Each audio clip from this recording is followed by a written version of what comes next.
Why did Prince William say his 2007 breakup with Kate Middleton was for the best? What public experience did Kate describe as terrifying? And what's been the biggest change in the couple as they approach their 10th wedding anniversary? Hi, I'm Joy and you're watching OSSA. Let's dive in. Paparazzi pressures. It was the news the press had been waiting for. Prince William had a girlfriend. But it didn't happen overnight. While William and Kate first officially met at the University of St Andrews in 2001, Kate was already involved with someone else. Yet William and Kate formed a strong friendship which eventually formed the foundation for something more. And we were friends for over a year first, and it just sort of blossomed from then on. We just spent more time with each other and had a good giggle. Had lots of fun. Before they became romantically involved, the pair were placed in rooms near to one another and later shared a student house with two friends. When Kate and her boyfriend broke up, there was no escaping destiny. Much was also made of the sheer dress Kate wore in a fashion show fundraiser that apparently caught William's attention. Dating Britain's future king came with considerable challenges. When the press caught wind of the relationship in 2004, Kate was thrust into the public eye. There were, of course, comparisons to William's late mother. Although the two are reportedly quite different, like Diana, Kate initially found the media scrutiny quite overwhelming. The attention was a big adjustment for Kate, who was only in her early 20s at the time. Things got so bad that she reportedly had to hire lawyers to protect her from the press. As speculation of an imminent engagement intensified, the couple came to a crossroads. William finally decided to end their relationship in 2007 during a heart-wrenching phone call. Not the ideal way to end a relationship. The prince was reportedly uncertain about their future, but the couple's love was too strong to deny. The two reconciled after just a few months, and the break ultimately strengthened their relationship. William later reflected on the positive that came out of a very difficult decision. "We were both very young," he said. "We were both defining ourselves as such and being different characters. It was very much trying to find our way, and we were growing up. It was just a bit of space. Things worked out for the better." Kate agreed, reflecting on how you can become very consumed with a relationship when you're young, neglecting your self-growth. I, at the time, wasn't very happy about it, but actually it made me a stronger person. You find out things about yourself that maybe you hadn't realised. During their breakup, Kate was still hounded by the press and was spotted out enjoying the London party circuit, which apparently made William realise the strength of his feelings. Waiting to wed. After William and Kate got back together, another 3 years passed before William was ready to pop the question. The press even called Kate Waity Katie, as it seemed that they'd never walk down the aisle. Yet the reality was that the two were simply enjoying being young and in love and still focusing on fulfilling individual goals. They were also still in their 20s. What's more, many reports suggested that William was gun-shy due to the breakdown of his own parents' marriage. He'd witnessed their pain, and the last thing he wanted was to notch up the already high tally of royal divorces. He was determined to ensure that Kate was prepared for what was to come as a member of his family, and that's why the two moved in together before making things official. Before William asked Kate to marry him, he wanted to be sure it was what she really wanted, wrote royal biographer Kate Nichol in her book Kate, the Future Queen. By living together, Kate could decide whether it was, and as William later recalled, back out if it wasn't. The two were very sure about one another when William finally got down on one knee in Kenya after over 7 years of dating. When asked about the timing of his proposal, William simply said, "It just felt really right." William proposed with Princess Diana's 18-carat sapphire and diamond engagement ring to ensure that his mother was able to be close to his special moment in some way. Marrying William did come with challenges, including lessons on how to behave like a royal. Here, Kate learned things like how to disembark from a carriage whilst maintaining your modesty.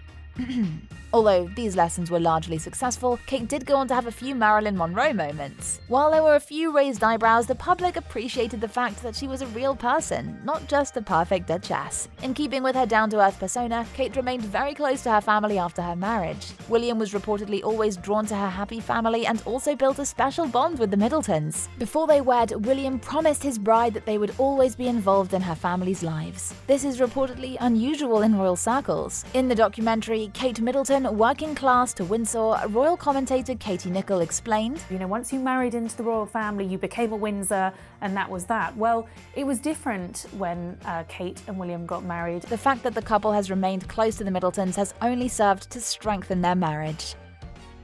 Adjusting to parenthood.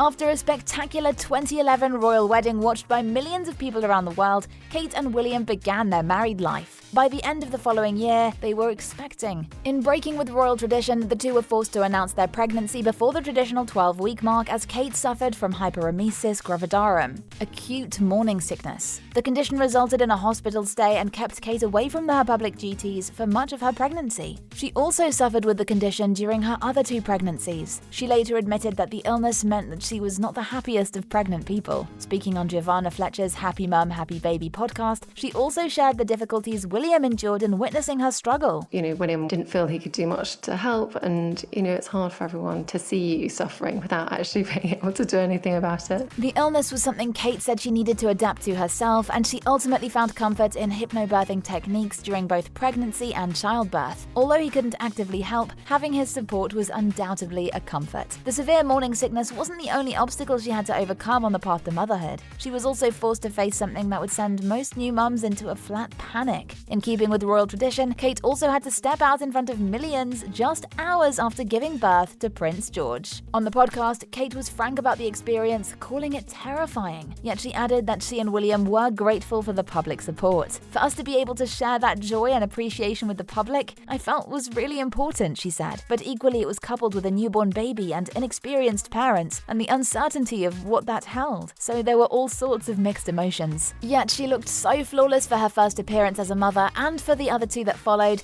that many complained about the impossible standards she was setting for new mothers. It undoubtedly helped her to have a hair and makeup team at the hospital. Despite this criticism, Kate has always kept it refreshingly real when discussing motherhood, discussing the mum guilt she's experienced and some of the challenges she and William have faced adjusting to parenthood. The two have helped each other overcome obstacles, though. At more than one public engagement, William has revealed that adapting to his new life hasn't always been easy. "I'm very lucky in the support I have from Catherine," he said once. "She's an amazing mother and a fantastic wife, but I've struggled at times. The alteration from being a single independent man to going into marriage and then having children, it's life-changing. But together, Will and Kate's evident commitment to their kids has helped ease the transition. They're also committed to keeping things as normal as possible for their family." When interviewed, William said there'll be a time and a place to explain to George how he fits into the royal family, but for now, making sure he knows he's loved is a priority. As far as we're concerned, within our sort of family unit, we are a normal family, I love my children the same way any father does, and I hope George loves me the same way any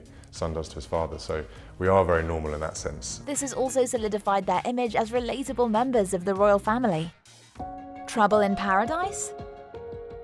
Does Prince William have a roving eye? No matter how happy your marriage may be, when you're a royal, there will always be rumours. An alleged scandal in William and Kate's marriage first surfaced in 2019 when rumours of infidelity began to surface. The press claimed that William had been unfaithful to Kate with royal family friend Rose Hanbury. The alleged affair, they said, happened when Kate was pregnant with the couple's third child, Prince Louis, the year before. Rose and Kate allegedly had a falling out which initially gave life to the story. While the Cambridges never addressed the rumours publicly, some said they considered suing the tabloids who first published them. According to the list, in a break from usual royal protocol, William's lawyers did in fact threaten legal action against the media outlets spreading them. Kate was naturally upset, said insiders, especially because her children may read the stories one day. Yet, she trusted her husband and she and William stayed united and chose to ignore the noise. Their strategy worked. They reportedly used the reports, widely believed to be untrue, to work on their marriage, and together they emerged even stronger. William and Kate have since been spotted at the same events as Hanbury and her husband David Chumley, and it seems the rumours have faded away.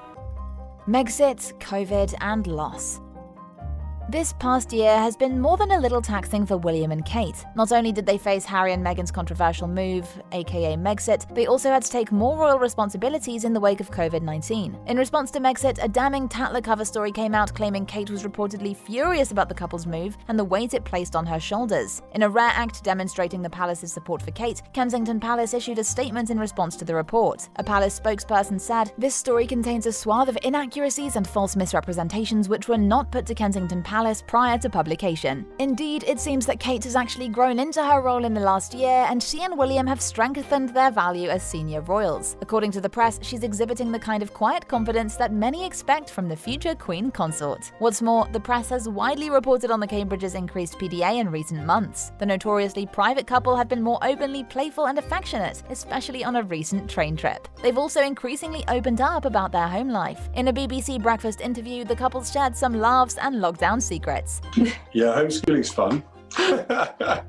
Don't tell the children we've actually kept it going through the holidays. I feel very mean. And during a January video call with fellow parents, Kate named William as her greatest support during COVID. While they're more open lately, the couple have maintained the royal policy of keeping mum in the face of controversy. While William said, "We're very much not a racist family," in response to reporters' questions, he and Kate have otherwise not commented on the Sussexes' shocking Oprah interview. Yet, in a show of solidarity, the Cambridges and Harry walked alongside one another after Prince Philip's funeral, signalling hope for healing their reported rift, something that's reportedly important to Kate too. The two have also supported one another through Prince Philip's recent passing. In a touching Instagram post, William paid tribute to his late grandfather and made reference to his relationship with Kate, writing, "I will always be grateful that my wife had so many years to get to know my grandfather, and for the kindness he showed her." Speaking once about marriage and parenthood, William said, "We support each other and we go through those moments together and we kind of evolve and learn together." These words are also the perfect way to explain the strength of their bond as they prepare to celebrate